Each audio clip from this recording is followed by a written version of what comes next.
ಪ್ರಿಯ ವೀಕ್ಷಕರೇ, ಎಲ್ರಿಗೂ ನಮಸ್ಕಾರ. ನಾನು ನಿಮ್ಮ ಪ್ರೀತಿಯ ಮಗಲ್ಮುಖಿ ಗಣೇಶ್, ಸ್ಥಾನಿಕ ಸಂಪಾದಕ ಅವಿನ್ ಟಿವಿ. ಅವಿನ್ ಟಿವಿಯ ಒಂದು ವಿಶೇಷ ಕಾರ್ಯಕ್ರಮ, ಯಾವಾಗಲೂ ವಿಶೇಷ ಕಾರ್ಯಕ್ರಮಗಳನ್ನು ಮಾಡ್ತಾ ಇದ್ದೀವಿ. ಆದರೆ ಇವತ್ತು ರಕ್ಷಾಬಂಧನ ಕಾರ್ಯಕ್ರಮ, ಇದು ಈ ತಿಂಗಳಲ್ಲಿ ನಡೀತಾನೇ ಇರುತ್ತೆ. ಅದು ವಿಶೇಷವಾಗಿ ಇವತ್ತು ರಕ್ಷಾಬಂಧನ ಕಾರ್ಯಕ್ರಮ. ಈ ರಕ್ಷಾಬಂಧನ ಕಾರ್ಯಕ್ರಮದ ವಿಶೇಷತೆ ಏನು, ಯಾಕೆ ರಕ್ಷಾಬಂಧನ ಆಚರಣೆ ಮಾಡ್ತಾರೆ, ಒಂದೊಂದು ಕ್ಷೇತ್ರದಲ್ಲಿ, ಒಂದೊಂದು ಧಾರ್ಮಿಕ ಕ್ಷೇತ್ರದಲ್ಲಿ ಒಂದೊಂದು ಥರ ಮಾಡ್ತಾರೆ. ಆದರೆ ಇವತ್ತು ಪ್ರಜಾಪಿತ ಬ್ರಹ್ಮಕುಮಾರಿ ಈಶ್ವರಿ ವಿಶ್ವವಿದ್ಯಾನಿಲಯದ ಕಡೆಯಿಂದ ಯಾವ ರೀತಿ ಆಚರಿಸ್ತಾರೆ, ಅದನ್ನ ಆಚರಿಸ್ಬೇಕಾದ ಉದ್ದೇಶ ಏನು, ಒಂದಷ್ಟು ಸಹೋದರತ್ವವನ್ನು ಸಾರ್ತಕ್ಕಂಥ ಈ ಹಬ್ಬ, ಇದ್ರ ಬಗ್ಗೆ ಒಂದಷ್ಟು ಮಾತಾಡೋಣ. ಅದಕ್ಕಿಂತ ಮುಂಚೆ ನೀವೇನು ಮಾಡಬೇಕು ಅಂದರೆ ಅವಿನ್ ಟಿವಿನ ಲೈಕ್ ಮಾಡಿ, ಶೇರ್ ಮಾಡಿ, ಕಾಮೆಂಟ್ ಮಾಡಿ. ನೀವು ಶೇರ್ ಮಾಡೋದ್ರಿಂದ ಅದು ಬೇರೆ ಬೇರೆ ಬೇರೆ ಬೇರೆ ಮೊಬೈಲ್ಗಳಿಗೂ ಹೋಗುತ್ತೆ, ಬೇರೆಯವರು ನೋಡ್ಬೋದು.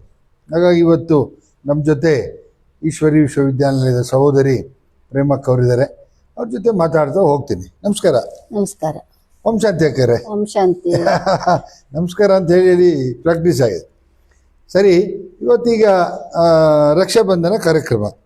ಈಗ ನೀವು ಎಲ್ಲ ಶಾಲಾ ಕಾಲೇಜುಗಳು, ಆಫೀಸ್ಗಳು, ಹೀಗೆ ಸುಮಾರು ಕಡೆ ಈ ರಕ್ಷಾಬಂಧನದ ಒಂದು ವಿಶೇಷವನ್ನು, ರಕ್ಷೆಯನ್ನು ಕಟ್ಟೋದ್ರ ಮೂಲಕ ಎಲ್ಲ ಕಡೆ ಹೇಳ್ತಾ ಇದ್ದೀರಿ. ಈ ಮೊದಲಿಗೆ ಈಗ ಕೇಳ್ತಾರೆ ನಮ್ಮನ್ನು ಪ್ರೇಕ್ಷಕರು, ಅವ್ರ ಪರಿಚಯ ಆಗಲಿಲ್ಲಲ್ಲ ಅಂತ. ಒಂದು ಮೂಲತಃ ನಿಮ್ಮ ಊರು, ನಿಮ್ಮ ತಾಯಿ ತಂದೆ ಹೆಸರೇನು? ನಮಸ್ತೆ. ನಮ್ಮ ಊರು ಕೊಪ್ಪ. ನಮ್ಮ ತಂದೆ ಹೆಸರು ಗೋಪಾಲಾಚಾರ್, ನಮ್ಮ ತಾಯಿ ಹೆಸರು ಇಂದಿರಮ್ಮ ಅಂತ. ಮೂಲತಃ ನಾವು ಕೊಪ್ಪದವರು. ನಿಮ್ಮ ತಂದೆ ತಾಯಿಗೆ ಎಷ್ಟು ಜನ ಮಕ್ಕಳು ನೀವು? ನಾವು 5 ಜನ ಮಕ್ಕಳು. 5 ಜನ. 5 ಜನದಲ್ಲಿ ಇಬ್ರು ಸೆಂಟ್ರಲ್ ಅಂದ್ರೆ ನಾನು ಸಮರ್ಪಣೆ ಆಗಿದ್ದೀನಿ, ಒಬ್ರು ಕ್ಲಾಸಿಗೆ ಹೋಗ್ತಾ ಬರ್ತಾರೆ.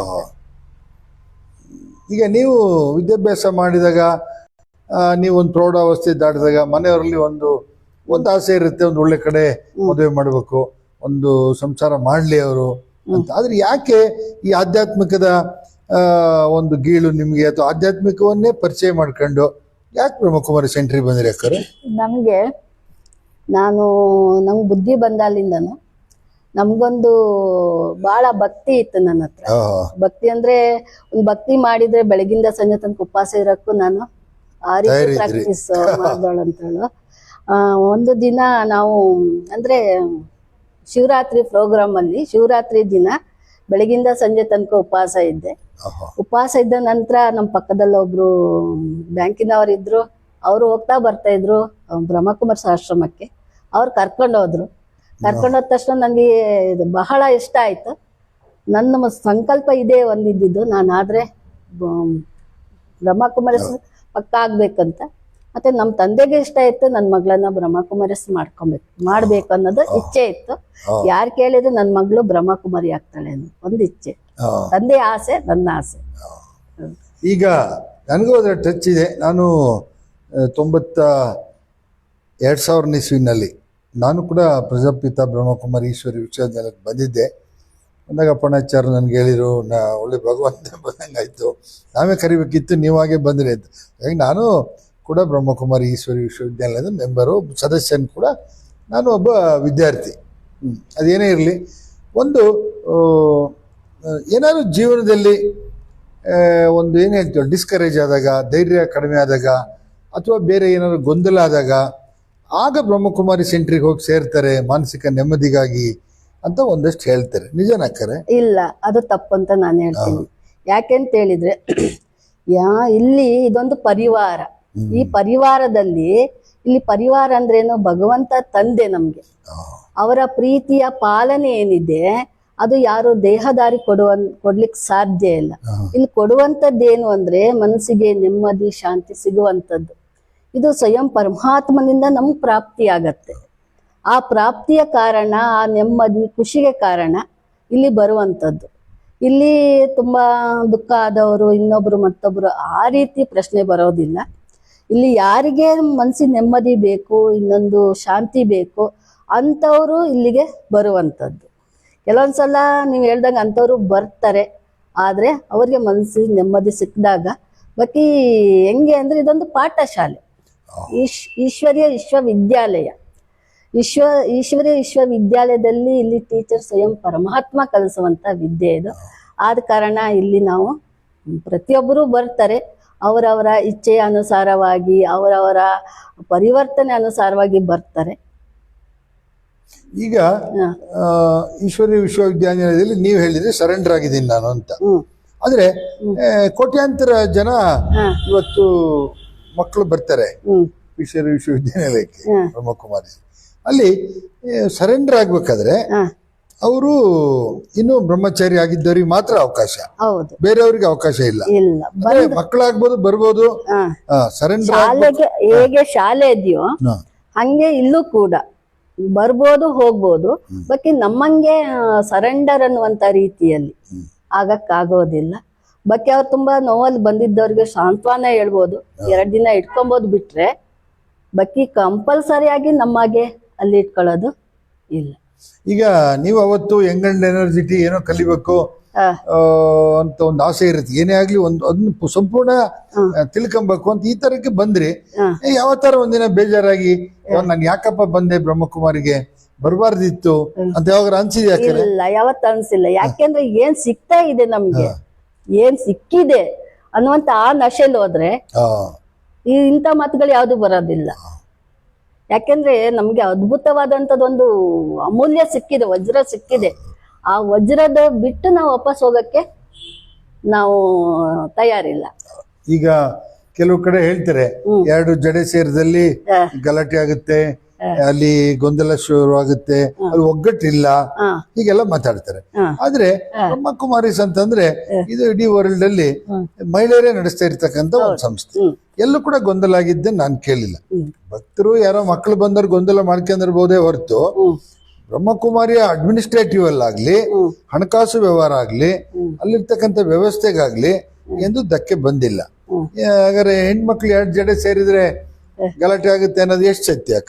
ಅದು ಸುಳ್ಳು ಅಣ್ಣಾರೆ. ಅಂದ್ರೆ ಹೊರಗಡೆ ಆಗ್ಬೋದು, ನಮ್ಮ ಒಳಗಡೆ ಯಾವ್ದು ಯಾವ್ದು ಇಲ್ಲ. ಯಾಕೆಂದ್ರೆ ಯಾರೇ ಇಬ್ರು ಅಂದ್ರೆ ನಾವು ಆತ್ಮೀಯ ಸಹೋದರ ದೃಷ್ಟಿಯಲ್ಲಿ ನೋಡ್ತೀವಿ, ಆತ್ಮೀಯ ಪ್ರೀತಿಯಲ್ಲಿ ನೋಡ್ತೀವಿ. ಈಗ ಒಂದ್ ಮನೆಯಲ್ಲಿ ಅಕ್ಕ ತಮ್ಮ ಅಣ್ಣ ತಮ್ಮ ಇದಾರೆ ಅಂದ್ರೆ ತಪ್ಪುಗಳು ಆಗಲ್ಲ ಅಂತಿಲ್ಲ. ಆದ್ರೆ ಅದನ್ನ ನಾವು ತಿದ್ದಿ ನಾವು ನಡೆಯುವಂಥದ್ದು ಏನಿದೆ ಅದನ್ನ ನಾವು ಸೋದರತ್ವ ಅಂತ ನಾವು ಹೇಳುವಂಥದ್ದು. ಅಂದ್ರೆ ಇದನ್ನ ಆತ್ಮೀಯ ಪ್ರೀತಿ ಅಂತ ಹೇಳೋದು. ಇದ್ರಂತೆ ನಾವು ನಡೀತಾ ಹೋಗ್ತೀವಿ. ಯಾಕಂದ್ರೆ ಮಧ್ಯ ತಂದೆ ಇದ್ದಾರೆ, ನೀವು ಭಗವಂತನ ಮಗು, ಶಿವನ ಮಗು, ನಾನು ಶಿವನ ಮಗು. ನಾವಿಬ್ರು ಹೊಂದ್ಕೊಂಡು ಹೋದಾಗ ಹೆಂಗಿರತ್ತೋ ಆ ರೀತಿಯಲ್ಲಿ ನಾವು ಇಬ್ರು ಸಹ, ಇಬ್ರು ಇರ್ಲಿ, ಒಬ್ರಿರ್ಲಿ, 4 ಜನ ಇರ್ಲಿ, 100 ಜನ ಇರ್ಲಿ, ನಾವೆಲ್ಲ ಹೊಂದ್ಕೊಂಡು ಹೋಗ್ತೀವಿ. ಯಾರೇ ತಪ್ಪು ಮಾಡಿದ್ರೆ ತಿದ್ಕೊಂಡು ಹೋಗ್ತೀವಿ ನಾವು. ಅದಕ್ಕೆ ಅಲ್ಲಿ ಯಾವ್ದು ಜಗಳ ಅನ್ನೋದು ಬರೋದಿಲ್ಲ. ಅಂದ್ರೆ ಇಲ್ಲಿ ಪ್ರೂಫ್ ಮಾಡ್ಬೋದು 2 ಜಡೆ ಒಟ್ಟಿಗೆ ಇರ್ಬೋದು ಅಂತ. ಒಳ್ಳೆ ಮಾತು ಹೇಳಿದ್ರಿ. ಯಾಕಂದ್ರೆ ಅದು ಆ ಭಗವಂತನ ನೆನಪಿನಲ್ಲಿ ಇರೋದ್ರಿಂದ ಮಾತ್ರ ಅದು ಸಾಧ್ಯ ಆಗುತ್ತೆ. ಒಂದು ಸ್ಪಿರಿಚುವಲ್ ಪ್ರೋಗ್ರಾಮ್ ಆಗಿರೋದ್ರಿಂದ ಸಾಧ್ಯವಾಗುತ್ತೆ. ಕೊನೆಯದಾಗಿ ಈಗ ಬ್ರಹ್ಮಕುಮಾರಿ ಸೆಂಟರ್ ಅಂದ್ರೆ ಒಂದಷ್ಟು ಯೋಗ ಪ್ರಾಣಾಯಾಮ ಇಲ್ಲ, ಯೋಗ ಇರುತ್ತೆ. ಯೋಗದಲ್ಲಿ ಹಲವು ವಿಧ, ಕಣ್ಣು ಮುಚ್ಕೊಂಡು ಕಣ್ಣು ಬಿಟ್ಕೊಂಡು ಏನೆಲ್ಲ ಇದೆ. ಆದ್ರೆ ಇಲ್ಲಿ ನೀವು ರಾಜಯೋಗನ ಕಲಿಸ್ತಾರೆ.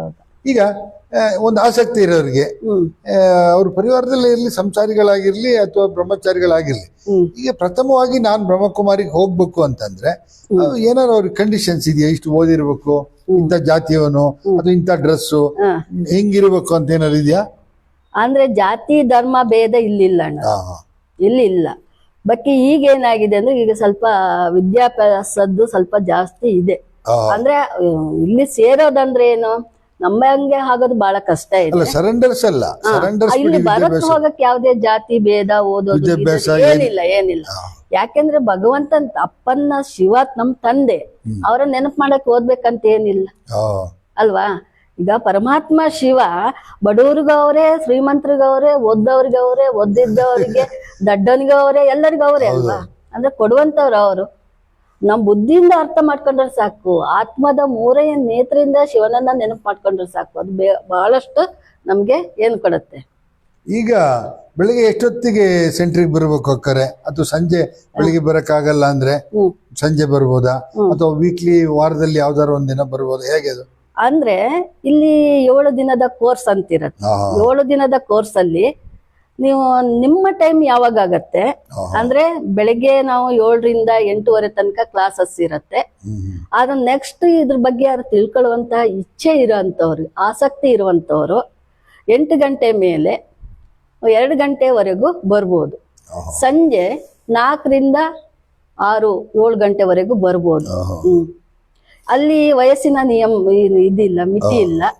ಬಡವ ಶ್ರೀಮಂತ ಭೇದ ಭಾವ ಇಲ್ಲ, ಸರ್ವರಿಗೂ ಸ್ವಾಗತ. ಓಕೆ, ಈಗ ಬ್ರಹ್ಮಕುಮಾರಿಸ್ ಬಗ್ಗೆ ಮಾತನಾಡ್ತಾ ಹೋದ್ರೆ ಸುಮಾರು 2 ದಿವಸ ಮಾತಾಡ್ಬೇಕು, ಅಷ್ಟು ವಿಚಾರಗಳಿದೆ. ಇರ್ಲಿ, ಇವತ್ತು ರಕ್ಷಾಬಂಧನ, ನಾಡಿನ ಜನಗಳಿಗೆ ಎಲ್ಲರಿಗೂ ಕೂಡ ನಾನು ನವೀನ್ ಟಿವಿಯ ಮುಖಾಂತರ ರಕ್ಷಾಬಂಧನದ ಶುಭಾಶಯನ್ನ ಹೇಳ್ತೀನಿ. ಹಾಗೇನೆ ಈ ರಕ್ಷಾಬಂಧನ ಅಂತಂದ್ರೆ ಬ್ರಹ್ಮಕುಮಾರಿ ಸ್ಟಾರ್ಟ್ ಆಗೋದಕ್ಕಿಂತ ಮುಂಚೆನೆ ಇತ್ತು, ಪೂರ್ವ ಇದರಲ್ಲೂ ಇತ್ತು. ಹೌದು. ಈಗ ಬ್ರಹ್ಮಕುಮಾರಿ ಸ್ಟಾರ್ಟ್ ಆದ್ಮೇಲೆ ರಕ್ಷಾಬಂಧನಕ್ಕೆ ಒಂದು ಮಹತ್ವ ಸಿಕ್ತು. ಹೌದು ಅಲ್ವಾ? ಹಾಗಾಗಿ ರಕ್ಷಾಬಂಧನ ಅಂದ್ರೆ ಏನಕ್ಕರೆ? ರಕ್ಷಾಬಂಧನ ಅಂದ್ರೆ ಎಲ್ಲರಿಗೂ ಇವತ್ತು ರಕ್ಷಣೆ ಬೇಕು ಅಲ್ವಾ? ಈಗ ಬಂಧನ ಯಾರಿಗೂ ಇಷ್ಟ ಆಗೋದಿಲ್ಲ. ಹೌದೌದು. ಹಾಗಾದ್ರೆ ನಮ್ಮನ್ನ ರಕ್ಷಣೆ ಮಾಡೋರು ಯಾರು ಅಲ್ವಾ? ಇವತ್ ನೋಡ್ತೀವಿ ಎಷ್ಟೆಲ್ಲ ಗೊಂದಲ ಇದೆ, ಜಗಳ, ಹೊಡೆದಾಟ ಎಲ್ಲದೂ ಇದೆ. ಅವರನ್ನೆಲ್ಲ ರಕ್ಷಣೆ ಮಾಡ್ಲಿಕ್ಕೆ ಒಬ್ಬ ವ್ಯಕ್ತಿ ಅಂತ ಇರ್ಲೇಬೇಕು. ವ್ಯಕ್ತಿ ಅಂದ್ರೆ ಇವತ್ತು ದೇಹದಾರಿ ಯಾರು ಈ ಬಂಧನದಿಂದ ಅಥವಾ ನಮ್ಮನ್ನ ಬಿಡಿಸಿ ರಕ್ಷಣೆ ಮಾಡಕ್ಕಂತೂ ಆಗೋದಿಲ್ಲ. ತಪ್ಪು ಮಾಡಿದ್ರೆ ಪೊಲೀಸ್ ಅವರು ಜೈಲಿಗೆ ಹಾಕ್ತಾರೆ, ಕೋರ್ಟು ಜಡ್ಜ್ಮೆಂಟ್ ಕೊಡತ್ತೆ ಅಲ್ವಾ? ಆದ್ರೆ ಅವರು ಬಂಧನದಿಂದ ಬಿಡಿಸ್ಕೊಂಡ್ರ ಇಲ್ಲಲ್ವಾ? ಲೌಕಿಕವಾಗಿ ಹೇಳೋದಾದ್ರೆ ಇಲ್ಲಿ ಏನಂತ ಹೇಳಿದ್ರೆ ರಕ್ಷಾ ಬಂಧನ ಅಂದ್ರೆ ಎಲ್ಲರಿಗೂ ಕೂಡ ಇವತ್ತು ಅದ್ಭುತವಾದಂತಹ ದಿನ ಅಂತಾನು ಹೇಳ್ಬೋದು. ಅಂದ್ರೆ ಪರಮಾತ್ಮ ನಿರಾಕಾರ ಜ್ಯೋತಿ ಸ್ವರೂಪ ಆದಂತ ತಂದೆ ಎಲ್ಲರನ್ನ ರಕ್ಷಣೆ ಮಾಡಕ್ಕೆ ಈ ಭೂಮಿಗೆ ಬಂದಿದ್ದಾರೆ.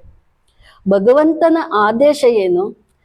ನನ್ನ ಪರಿಚಯ, ನಾನು ಈ ಭೂಮಿಗೆ ಬಂದಿದ್ದೀನಿ ಅನ್ನೋದು ಎಲ್ಲರಿಗೂ ಸಂದೇಶ ಸಿಗ್ಬೇಕು, ಯಾರು ಮಿಸ್ ಆಗ್ಬಾರ್ದು. ಯಾಕೆಂದ್ರೆ ಭಗವಂತ ಬಂದಿರದೆ ಈ ದುಃಖದ ಜಗತ್ತಿನ ಮನುಷ್ಯರನ್ನ ದುಃಖದಿಂದ ಬಿಡಿಸಿ ಸುಖದ ಮಾರ್ಗದ ಕಡೆಗೆ ಕರ್ಕೊಂಡು ಹೋಗೋಕ್ಕೋಸ್ಕರ ಬಂದಿದ್ದಾರೆ. ಅದಕ್ಕೋಸ್ಕರ ಭಗವಂತನ ಒಂದು ಸಮಯ ಆದ್ರೂ ಎಲ್ಲರಿಗೂ ಸಂದೇಶ ಸಿಗ್ಬೇಕಲ್ವಾ? ಆದ ಕಾರಣ ಭಗವಂತನ ಶ್ರೀ ರಕ್ಷಣೆ ನಾವು ಪ್ರತಿಯೊಬ್ಬರಿಗೂ ಕಟ್ಟುತ್ತೀವಿ. ಇನ್ನೊಂದು ರಕ್ಷಣೆ ರಾಖಿ ಯಾಕೆ ಕಟ್ಟುತ್ತೀವಿ ಅಂದ್ರೆ ಒಬ್ಬ ಸಹೋದರ ಸಹೋದರಿಯ ರಾಖಿಯನ್ನ ಕಟ್ಬೋದು, ಅಥವಾ ಸಹೋದರಿ ಸಹೋದರನಿಗೆ ರಾಖಿ ಕಟ್ಬೋದು. ಆದ್ರೆ ಆ ಸಹೋದರ ಇನ್ನೆಲ್ಲೋ ಇರ್ತಾರೆ, ಆದ್ರೆ ಇನ್ಯಾರೋ ಬಂದು ಕಾಪಾಡ್ತಾರೆ. ಆದ್ರೆ ಭಗವಂತ ರಕ್ಷಕ, ಅವರು ನಮ್ಮನ್ನ ಎಲ್ಲಾ ನೋವಿನಿಂದ, ದುಃಖದಿಂದ, ಪರಿಸ್ಥಿತಿಯಿಂದ ರಕ್ಷಣೆ ಮಾಡುವಂತಹ ಒಂದು ಶಕ್ತಿ ಅಂತಾನು ಹೇಳ್ಬೋದು.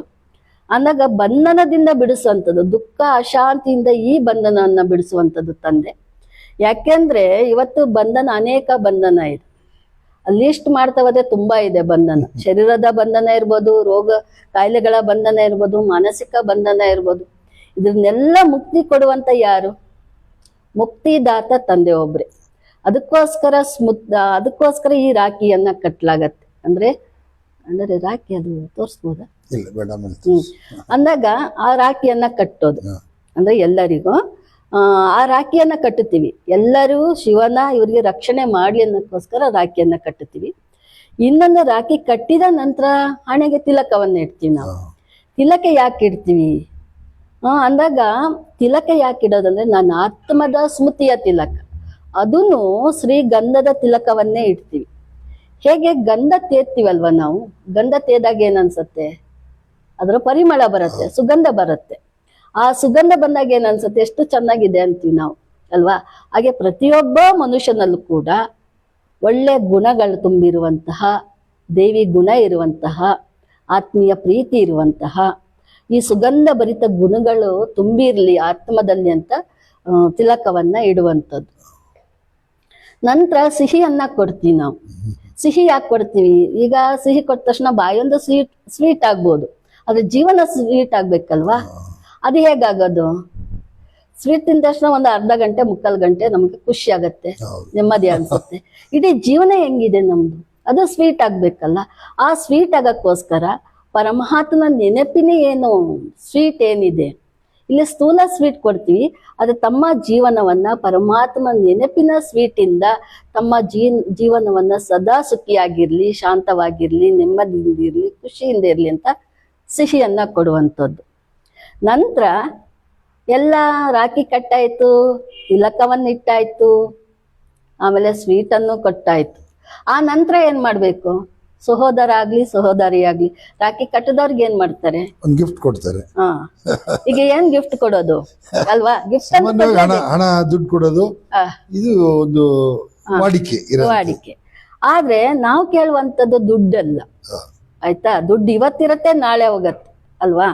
ಆದ್ರೆ ನಾವು ಕೇಳುವಂಥದ್ದು ಇಂತಹ ಗಿಫ್ಟು, ತಮ್ಮಲ್ಲಿ ಯಾವ್ದಾರು ಅಂತಹ ಬ್ಯಾಡ್ ಹ್ಯಾಬಿಟ್ ಇದ್ರೆ ಅಥವಾ ಕೆಟ್ಟ ಅಭ್ಯಾಸಗಳಿದ್ರೆ, ಅಥವಾ ಡ್ರಿಂಕ್ಸ್, ಮೋಕ್ಸ್ ಏನೆಲ್ಲ ಇದೆಯಲ್ಲ, ಅಂಥವೇನೆಲ್ಲ ಇದ್ರೆ ನಿಮ್ಮ ಹತ್ರ, ದಯವಿಟ್ಟು ಶಿವನಿಗೆ, ನನ್ನ ಮುಂದ್ಗಡೆ ಶಿವನಿಗೆ ಕೊಟ್ಬಿಟ್ಟು, ಹೇ ಭಗವಂತ, ಇವತ್ತು ಇದೆಲ್ಲ ನೀನ್ ಕೊಡ್ತಾ ಇದ್ದೀನಿ, ನನ್ಗಿದು ಅದರಿಂದ ನನ್ಗೂ ನೋವು, ಬೇರೆಯವ್ರಿಗೂ ನೋವು ಅಲ್ವಾ, ಜೊತೆಗಿದ್ದವ್ರಿಗೂ ನೋವು. ಆದ ಕಾರಣ ಅದನ್ನ ಏನ್ ಮಾಡಿ ನನಗೆ ಗಿಫ್ಟ್ ಹಾಕ್ಕೊಡಿ, ನನ್ಗೆ ಅಂದ್ರೆ ಶಿವನಿಗೆ ಗಿಫ್ಟ್ ಹಾಕ್ಕೊಡಿ ಅಂತ. ಅದು ಯಾವಾಗ? ಈ ಸಮಯದಲ್ಲಿ, ಈ ದಿನದಲ್ಲಿ ಮನಸ್ಸು ಪೂರ್ವಕವಾಗಿ ಶಿವನೇ, ಭಗವಂತನೇ ಇದನ್ನ ನಿಮ್ಗೆ ಗಿಫ್ಟ್ ಆಗಿ ಕೊಡ್ತಾ ಇದ್ದೀವಿ, ಇದನ್ನ ಸ್ವೀಕಾರ ನೀವು ಮಾಡಬೇಕು, ನನ್ನಲ್ಲಿ ದೇವಿ ಗುಣಗಳನ್ನ ತುಂಬಿ ಅಂತ ಯಾವಾಗ ನಾವು ಪ್ರೀತಿಯಿಂದ ಸಂಕಲ್ಪ ಮಾಡ್ತೀವಿ, ಆಗ ಅದು ಗಿಫ್ಟ್ ಕೊಟ್ಟಂಗೆ. ಈಗ ಅಕ್ಕರೆ, ಈಗ ಒಂದು ಕಾನ್ಸ್ಟಿಟ್ಯೂನ್ಸಿ ನೀವು ಮೂಡಿಗೆರೆ ಅಂತ ಒಂದು ತಗೊಂಡ್ರು ಕೂಡ 1.5 ರಿಂದ 2 ಲಕ್ಷ ಜನ ಜನಸಂಖ್ಯೆ ಇದೆ. ಈಗ ಬ್ರಹ್ಮಕುಮಾರಿ ಸೆಂಟರ್ ಇರೋದು 2, ಕಳಸ 1, ಮೂಡಿಗೆರೆ 1. ಈ 2 ಸೆಂಟರ್ ಅಲ್ಲಿ ಅಷ್ಟು ಜನಕ್ಕೆ ಈ ರಕ್ಷಾಬಂಧನದ ವಿಶೇಷತೆಯನ್ನ ಸಾರೋದಕ್ಕೆ ಹೇಳೋದಕ್ಕೆ ಆಗುತ್ತಕ್ಕರೆ? ಅಂದ್ರೆ ಕೆಲವೊಂದು ಏನಾಗತ್ತೆ, ಎಲ್ಲಾ ಊರಲ್ಲೂ ಇದೆ ನಮ್ದು ಬ್ರಾಂಚ್ಗಳು. ಚಿಕ್ಕಮಂಗ್ಳೂರಲ್ಲಿ ಇದೆ. ಅಲ್ಲ, ನಾನು ಹೇಳೋದು ಈ ಮೂಡಿಗೆರೆ ತಾಲೂಕಲ್ಲಿ 2-3 ಲಕ್ಷ ಜನ ಇದ್ದಾರೆ. ಈ ಕಳಸ ಬಿಟ್ರೆ ಮೂಡಿಗೆರೆ 2 ಸೆಂಟರ್ ಇರೋದು. ಇಷ್ಟು ಜನಕ್ಕೆ ರಕ್ಷಾಬಂಧನದ ಒಂದು ವಿಶೇಷತೆಯನ್ನು ಹೇಳಕ್ ಸಾಧ್ಯ ಆಗುತ್ತಾ? ಸಾಧ್ಯ ಆಗಲ್ಲ. ಆದ್ರೆ ಏನಾರು ಒಂದು ಮಾಡ್ಬೇಕಲ್ವಾ? ಪ್ರಯೋಗ ಅಂತೂ ಮಾಡ್ಬೇಕು.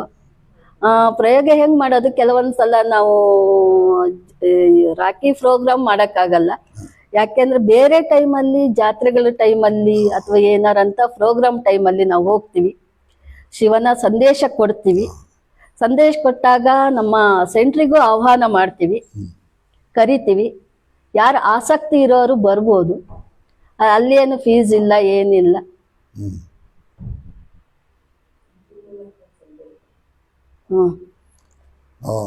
ಈಗ ಜಾತ್ರೆ ಅಥವಾ ಈ ಜನಸಂದಣಿ ಇರಲಿ, ಒಂದು ಭಗವಂತನ ನೆನಪು ಮಾಡ್ತಕ್ಕಂತ ಒಂದಷ್ಟು ಎಷ್ಟು ಸಾಧ್ಯ ಆಗುತ್ತೆ ಅಷ್ಟು ಪರಿಚಯನ ಮಾಡ್ತಾ ಇದೀವಿ.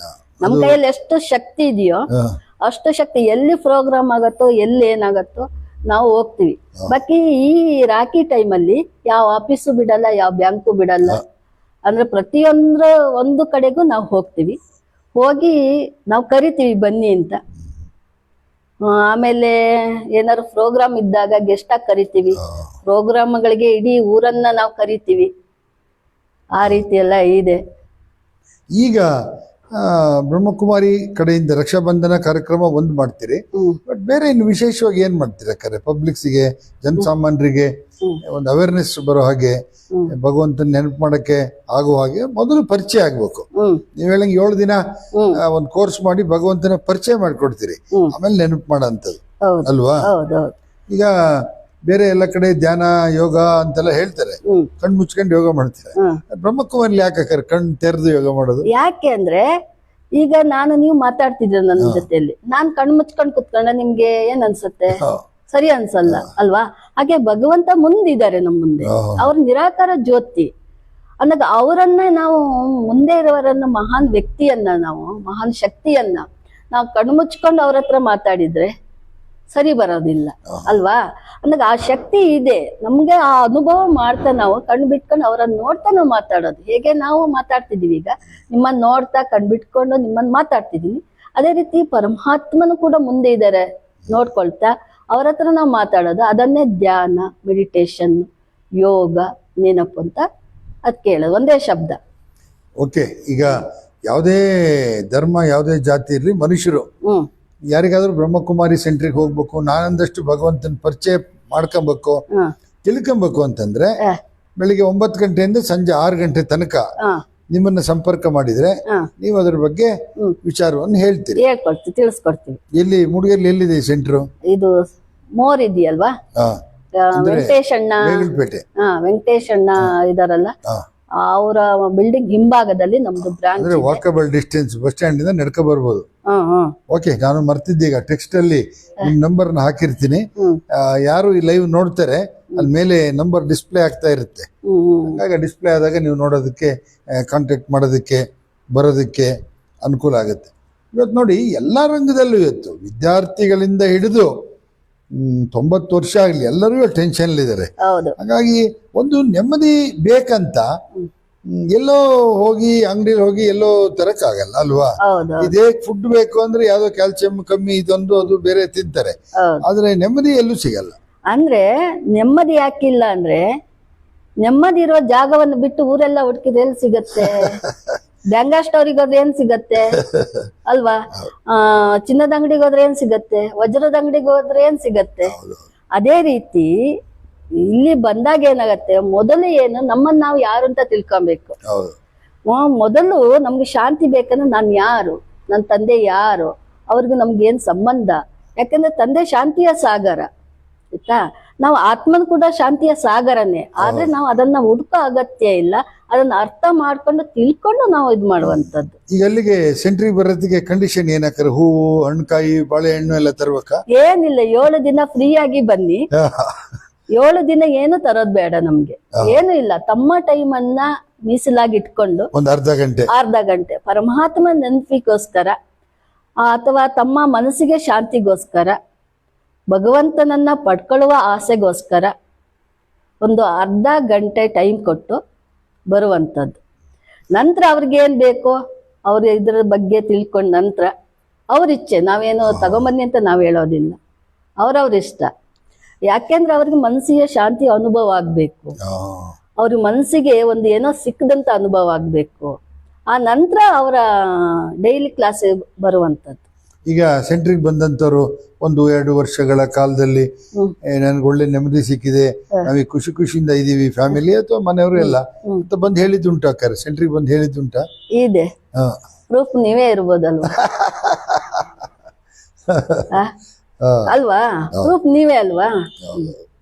ಹಾಗಾಗಿ ಒಂದು ಜನಗಳಿಗೆ ಒಂದು ಏನ್ ಗೊಂದಲ ಅಂತಂದ್ರೆ, ಫ್ಯಾಮಿಲಿ ಇದ್ದವರು ಅಲ್ಲಿಗೆ ಹೋಗ್ಬಿಟ್ರೆ ಅವರು ಸರಿ ಆಗಲ್ಲ, ಅದು ಅಲ್ಲಿ ಏನಿದ್ರು ಬ್ರಹ್ಮಚಾರಿಗಳೇ ಹೋಗ್ಬೇಕು ಅನ್ನೋ ಒಂದು ಭಾವನೆ ಇದೆ. ಈಗ ನೀವು ಪ್ರೇಕ್ಷಕರು ನೋಡ್ತಾ ಇದಾರೆ ಸಾವಿರಾರು ಜನ. ಈಗ ಇಡೀ ನಮ್ಮ ನೋಡ್ತಾ ಇರ್ತಕ್ಕಂಥ ಎಲ್ಲಾ ಪ್ರೇಕ್ಷಕರಿಗೆ, ಅದು ಇಲ್ಲಿ ಕರ್ನಾಟಕ ಅಲ್ಲ, 22 ದೇಶದಲ್ಲಿ ನೋಡ್ತಾ ಇದಾರೆ. ಹಾಗಾಗಿ ನೀವು ಅಂತ ಒಂದು ಗೊಂದಲವಾಗಿ ಇರೋಂಥವ್ರಿಗೆ, ಅಥವಾ ಅಲ್ಲಿ ಬಂದ್ರೆ ಗೊಂದಲ ಆಗುತ್ತೆ ಅಂತ ಅನ್ನೋರಿಗೆ ಏನು ಸಂದೇಶ ಹೇಳಕ್ ಇಷ್ಟಪಡ್ತಾರೆ? ಇಲ್ಲಿ ಅಣ್ಣವ್ರೆ, ಇಲ್ಲಿ ಬಂದವ್ರಿಗೆ ಏನ್ ಅನ್ಸುತ್ತೆ ಅಂದ್ರೆ, ಇಲ್ಲಿ ಬರೋದು ಯಾವ್ದು ಗೊಂದಲ ಇಲ್ಲ, ಯಾರನ್ನು ಬಿಟ್ಟು ಬರುವ ಹಾಗಿಲ್ಲ. ಅಂದ್ರೆ ಫ್ಯಾಮಿಲಿ ಸಮೇತ ಈಗ ಇಬ್ರು ಜೋಡಿಯಾಗಿ ಬಂದ್ರೆ ಇಲ್ಲಿ ಏನ್ ಹೇಳ್ಕೊಡ್ತಾರೆ ಅದ್ರಂತೆ ಅರ್ಥ ಆಗತ್ತೆ ಅವ್ರಿಗೆ. ಈಗ ಒಬ್ರು ಬಂದು ಒಬ್ರು ಬಿಟ್ರೆ ಇವ್ರು ಏನ್ ಮಾಡ್ತಾರೆ, ಭಗವಂತನ ಪ್ರೀತಿಯನ್ನ ಆಧರಿಸಿ ಬಂದಿರ್ತಾರೆ. ಇಬ್ರು ಬಂದಾಗ ಅದ್ರ ಅನುಭವ ಮಾಡ್ತಾರೆ, ಅವಾಗ ಏನ್ ಅಲ್ಲಿ ಗೊಂದಲ ಆಗೋದಿಲ್ಲ. ಒಬ್ರು ಬಿಟ್ಟು ಒಬ್ರು ಬಂದಾಗ ಏನ್ ಅನ್ಸತ್ತೆ, ಇವರಿಗೆ ಭಗವಂತನ ಪ್ರೀತಿ ಅನುಭವ ಆಗುತ್ತೆ, ಡೈಲಿ ಬರಕ್ ಶುರು ಮಾಡ್ತಾರೆ, ಇವ್ರು ಬರೋದಿಲ್ಲ. ಆಗ ಅಲ್ಲಿ ಏನಾಗತ್ತೆ, ತಪ್ಪು ತಿಳುವಳಿಕೆ ಆಗತ್ತೆ. ಹಾಗಾಗಿ ಇಲ್ಲಿ ಬಂದಾಗ ಯಾರನ್ನೋ ಬಿಡುವ ಅಗತ್ಯ ಇಲ್ಲ, ಯಾವುದನ್ನು ಬಿಡುವ ಅಗತ್ಯ ಇಲ್ಲ. ಎಲ್ಲವನ್ನ ಮಾಡ್ತಾ ಎಲ್ಲರ ಜೊತೆಗೆ ಬೆರೀತಾ ಭಗವಂತನನ್ನ ನೆನಪು ಮಾಡುವಂಥದ್ದು. ಬಾಕಿ ಕೆಲವ್ರ ಅಂತಾರೆ ಅಲ್ಲೋದ್ರೆ ಅದು ಬಿಡ್ಬೇಕಿದು, ಅದು ಯಾವುದು ಬಿಡುವ ಅಗತ್ಯ ಇಲ್ಲ ಆಯ್ತಾ.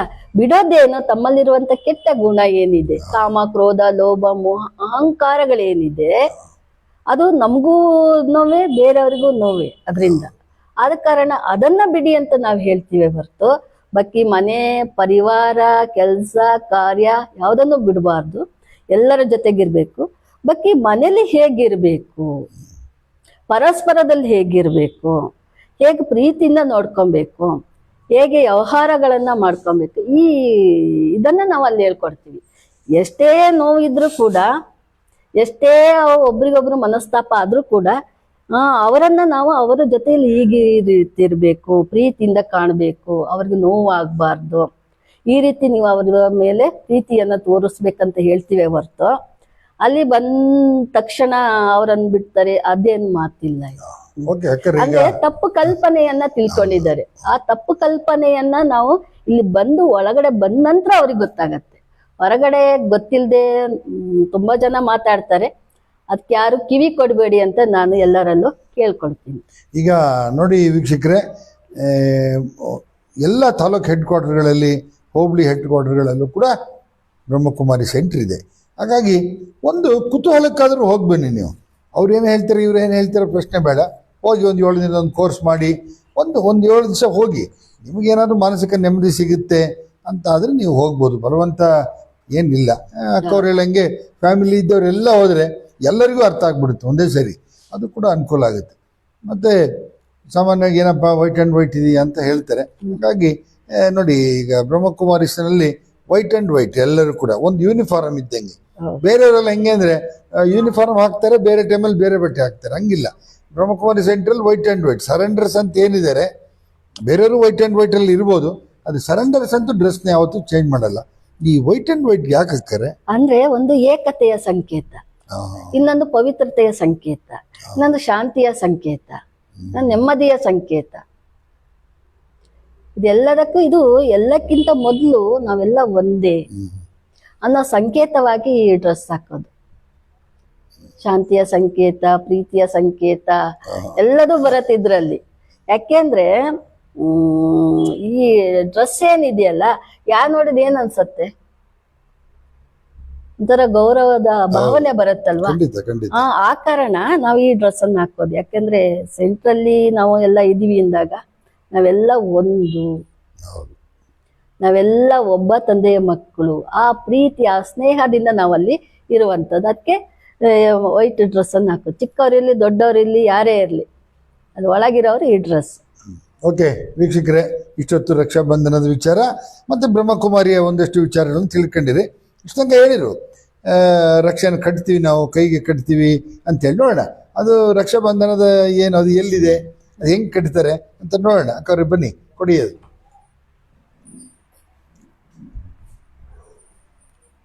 ಸ್ಟುಡಿಯೋದಲ್ಲೇ ಬಂದು ಇವತ್ತು ನೀವು ರಕ್ಷಾಬಂಧನ ಕಾರ್ಯಕ್ರಮನ ಆಚರಿಸ್ತಾ ಇರತಕ್ಕಂಥದ್ದು, ಜೊತೆಗೆ ರಕ್ಷೆನ ಕಟ್ತಾ ಇರೋದು ನಿಜವಾಗ್ಲೂ ಒಂದು ಭಾಳ ಕೂತ್ಕೊಂಡು ಕಟ್ಟಿ.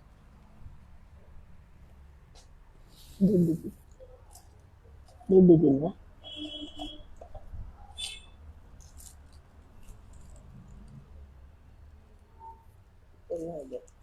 ಇಲ್ಲ, ಅದೇನು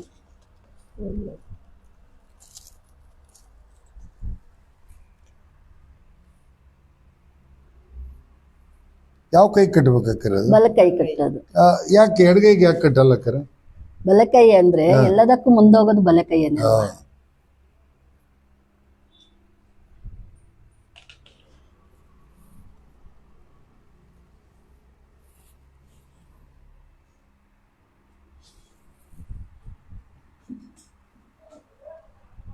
ಕೊಡಿ, ಅವರಿಬ್ರು ಕರೆದು.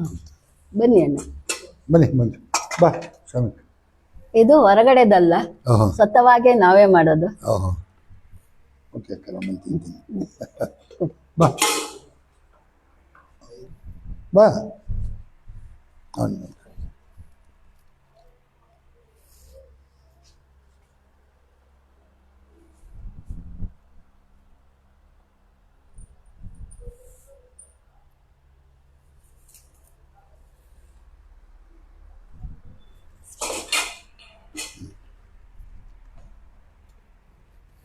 ಓಕೆ, ನೋಡಿದ್ರಲ್ಲ ರಕ್ಷಾಬಂಧನ ಕಟ್ತಕ್ಕಂಥದ್ದು. ಈಗ ನೋಡಿ, ಇದು ಕಟ್ಟಿದ್ದಾರೆ. ಕಟ್ಟಿದ ಮೇಲೆ ನಮಗೂ ಏನೋ ಒಂಥರ ಒಂದು ಗುಡ್ ಫೀಲಿಂಗ್ ಇರುತ್ತೆ ಇದನ್ನ ನೋಡಿದಾಗ. ಇದನ್ನು ಸಹೋದರಿ ಕಟ್ಟಿದ್ದಾರೆ. ಎಷ್ಟೋ ಜನಕ್ಕೆ ಸಹೋದರಿಯರೇ ಇಲ್ಲ, ಕಟ್ಟಿದ್ದಾರೆ. ಈಗ ನನಗೂ ಇಲ್ಲ ಸಹೋದರಿಯರು, ಹಾಗಾಗಿ ನೀವೇ ಸಹೋದರಿಯರು. ಹಾಗಾಗಿ ಮತ್ತೆ ಎಲ್ಲರಿಗೂ ಬರಕ್ಕೆ ಹೇಳ್ಬೋದಾ? ಅವನು ಮಾಡಿ. ನಮಸ್ತೆ ಎಲ್ಲ ನನ್ನ ಆತ್ಮೀಯ ಸಹೋದರರಿಗೆ.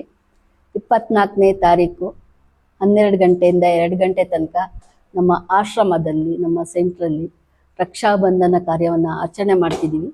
ನಮ್ಮ ದೊಡ್ಡವರು ಬೆಂಗಳೂರಿಂದ ಬರ್ತಿದ್ದಾರೆ.